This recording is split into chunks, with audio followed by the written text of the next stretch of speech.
Asante sana wewe ambaye unaendelea kutusubscribe kupitia YouTube kwa kuandika Asnas Media. Asante sana wewe ambaye unatufollow kupitia Instagram kwa kuandika Asnas_media. Mimi naitwa John Bosco Kamil, B the Boss Man, na siku ya leo nipo na Nemo. Yo. Nemo, mambo vipi? Kama kawa. Kitambo sana. Nimekuwa shabiki yako sana kwenye ngoma zako ambazo ulikuwa unafanya. Sasa wife, vumilia. Yes. Ni ngoma ambazo nilikuwa nazikubali sana. Kitambo.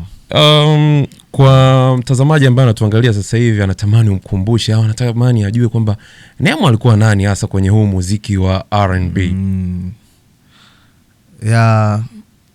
Naweza kusema kwamba tuliofuata pia watangulizi wetu. Kwa sababu kila mtu anakuaga na role models wake. Unapoweza kufanya kitu fulani lazima utakuwa kuna sehemu umekisikia liko na wewe ukapata hamasa ya kuweza kufanya kitu fulani. Kwa kuna waasisi ambao tulikuwa tunawakubali toka zamani, tunasikiza nyimbo zao. Kuna watu walikuwa wanaimba hip hop, lakini kulikuwa pia watu wanaoimba R&B. Kwa upande wangu mimi nilitokea kupenda sana R&B, na ndiko chimbuko langu pia likatokea nilipokutana na baadhi ya producers ambao wanafanya muziki kwa kipindi hicho, kina Mani Water, kina Kameta. Miaka fulani nyuma tulikuwa Mbeya huko. Waliandaga tamasha moja hivi kubwa sana, ilikuwa kama wamekuja kusaka wasanii hivi.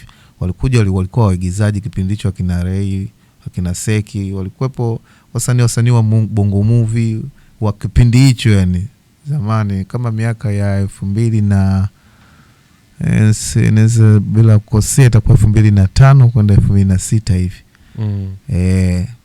Kwa hiyo pale tulikuwa wasanii wa pale Mbeya wengi, baada ya kuimba wale mastaa wengine, na sisi ndo tukapewa nafasi ya sasa ya kuanza kushiriki kuweza kufanya mashindano hayo. Ndio nikaibukaga kinara siku hiyo. Tulikuwa watu wengi Mbeya kitambo sana. Mimi ndo nikaibukaga kinara, ndo akapewa contact, bwana ukipata nafasi inabidi uje Dar es Salaam tutakurekodia ngoma. Ndo safari yangu ikaanzia hapo. Na kwa sababu kipindi gani nilikuwa napenda R&B na nilienda kuwakilisha R&B, na kweli nilifanikiwa kupita. Ndipo nikaja wakati na safari zangu mwenyewe za mambo ya kishule, nilipokuja Dar es Salaam kumtembelea mzee, ndipo nikakutana na kina Mani Water studio. Nikaingia studio tukaanza kurekodi. Kwanza kwa niangalia na nisikiliza, sio moja kwa moja hapo alipata nafasi labda ya kurekodi moja kwa moja na kutoa ngoma. Kwanza tuanza kusikilizwa, ukakaa kuangalia unaishije katika music, utakaje na katika hali ya kistar. Maana kwa sababu wenyewe walikuwa wanafikiria zaidi kumtengeneza mtu kabla hajawa star, kwa discipline na muonekano wa kistar. Yes. Na fikra za kistar na jinsi utajihendo vipi ukiwa star. Yes, kwa umekaa na chill, lakini pia nilipata nafasi kukaa nao kwa ukaribu. Nikaweza kujifunza production pia. Okay. Tumesikiza story yako vizuri kabisa. Kulikuwa kuna nyimbo ambazo ulirekodi. Hivi wimbo wako ambao ulikuwa maarufu kurekodi ulikuwa ni upi? Ndivyo kuna wimbo wa kwanza kabisa kurekodi. Ulikuwa unaitwa Vumilia. Vumilia ni ndo ile ngoma ambayo watu walikuwa wanafananisha ngoma yako ya Vumilia na ngoma ya Ramadi, Kikao cha Family.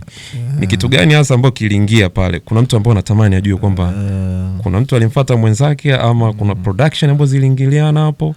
Nakumbuka kipindi hicho wimbo wangu wa Vumilia unatoka. Ni kweli ziligongana na wimbo wa Ramadi, Kikao cha Family, na wenyewe ulikuwa unatoka. Na nilishapo kipindi hicho wakati unatoka, si unajua ulikuwa tunaitwa interviews hapa na pale. Yes. Yale maswali, the same questions you are asking me. Yani ndio maswali ambayo tulikuwa tunaulizwa toka kipindi hicho. Bwana vipi huyu ngoma hivi, ndio ilikuwa kama hivyo, na Ramadi anaulizwa kivyake, lakini hatukuwahi kukutana. Na lakini naweza kusema kwa kipindi hicho majibu yalikuwa hakuna, kwa sababu kila mmoja alifanya kwa wakati wake, unaona. Lakini zikaja kutokea tu, unajua sometimes mawazo yanaweza kagongana. Na ni upande wa production, wa producer aligonga kodi. Wewe ulifanya na Mani Water? Nilifanya na Mani Water. Tulifanya hata tukusikia chochote. Sisi sana tulikuwa tunasikiza sana muziki ya kina Nio. muziki akina Nio tunasikiza yale mabiti ndio muziki wa Vumilia ukaja kuzaliwa kutoka huko kina So Sick zile kina Sexy Love zile So Sexy Love zile I got a sex I can't have zile za kina Nio ndio ikaja kutoka ile Vumilia. Nimekuzoea ukiniacha nitaumia ukienda kwa hao mastaa ukiniacha mi kwenye mataa mapenzi siyo pesa wala siyo usta usije kata tamaa na kupenda mago siwezi kukulipa mora pekee ndo atakulipa moyo unanionyesha baby vumilia oh baby sema basi kama umekubali yes baby sema basi kama upo tayari. Turudi kwa wife. Ushampata wife hadi sasa hivi? Hilo ni swali ambalo pia umekutana Nemo toka umetoa wife wife mpaka leo hii bwana hujampata wife. Hilo ni swali ambalo nilipata lakini of course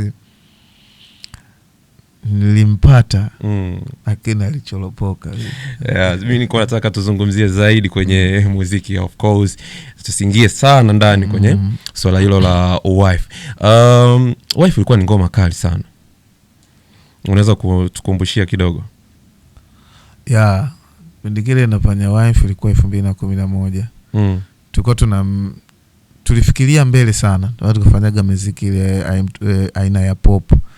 Kwa sababu si muziki wetu nadhani ulikuwa ni wa mbele ambao sasa hivi sasa ndio ambao naona watu wameamka wanaanza kufanya na ndio unapendwa duniani. Zile pop na naamini mwenyewe ndio niko katika hizo project sasa hivi kuanza kushusha mawe ya R&B zile zenyewe kwanza sasa hivi nikiwakumbusha kidogo way back wife natafuta wife natafuta mrembo tupe kidogo.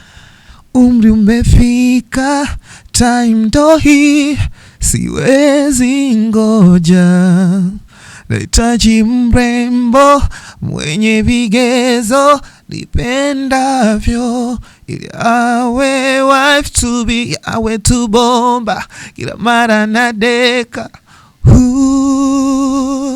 asiwe mkali mwenye tabia nzuri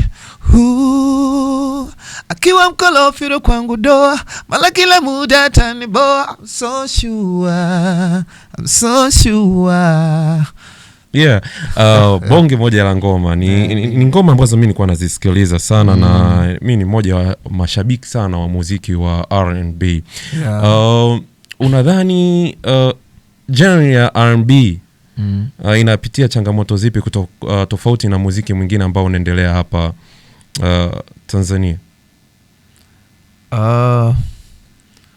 Yani ndio maana R&B itabaki kuwa R&B pale pale, muziki ambao unapeleka hisia za kweli na ujumbe wa kweli moja kwa moja katika jamii na katika feeling na hisia za maisha ya kila siku ya mwanadamu, ambayo anaweza kupeka katika misingi iliyo imara na misingi sahihi ya kijamii, ambao bila kuweka picha tofauti na kwenye jamii au kuweza kukifundisha jamii njia ambazo zisizo sahihi kwa namna moja au nyingine. Kwa namna ya burudani unaweza mtu ukaburudika bila kupotosha, lakini pia unaweza ukatoa ujumbe kwa kuelimisha na kwa kumvuta mtu katika kumtoa katika namna moja au nyingine, au kumtoa katika mabaya kumuingiza katika mazuri kwa kupitia muziki pia, kutokana na messages zinazoimba na zile feelings za R&B kwa moja utafika. Kwa hiyo muziki mingine ambayo utaisikia inakuja itatrendi itaruka lakini unakuta inapotea, lakini bado still ndio maana hadi leo watu watasema watamkumbuka Nemo. Unaona, kwa sababu ni kwa nafanya kitu ambacho kinawasilisha hisia za moja kwa moja, ambacho ni mpaka hata miaka na miaka utasikiaga tu Nemo, hata kama nilikuwa sijaenda value hivyo kuiti platinum zero, lakini wale legacy bado itabakia kichwani kwamba kuna kitu fulani, kwamba ukizungumzia R&B pia Nemo yupo kwenye muziki wa Bongo Flava. Okay. Tulikuwa tunazungumza hapo kaniambia pia ni producer katika redio moja hapa Tanzania.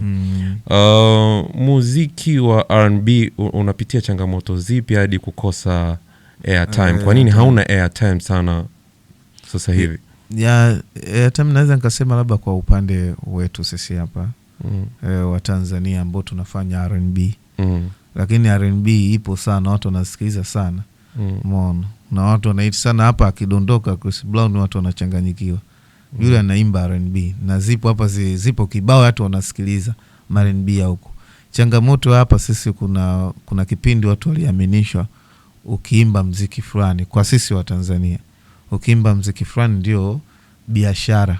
Yani ilikuwa kuna mtu sasa, na mtu akisikia biashara anajua rais afanyi kitu kama feeling ya mwanamuziki kweli. Unafanyi kwamba mimi nafanya muziki, ni mwanamuziki. Ndio maana afu muziki wa R&B ulikuwa unakuja, ulikuwa ndio unakaribishwa yani kutoka kwenye hip hop, kwa sababu muziki wa R&B ulikuwa unaenda na hip hop.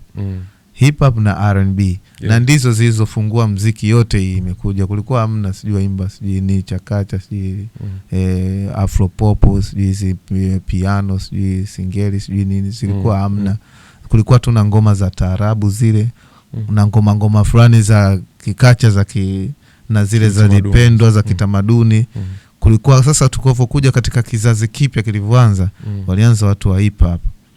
Hip hop baadaye wakawa wanaingia na watu wa R&B kuongeza vionjo, ndio zinaenda hivyo. Baadaye ndio ikazuka hii muziki mingine kwa sababu ya Kiafrika, kuchanganya muziki wa Kiafrika. Ndio maana R&B baadaye ikaonekana haikupata nafasi, waimbaji wake walikuwa ni wachache ambao wanaweza wakatulia wakaimba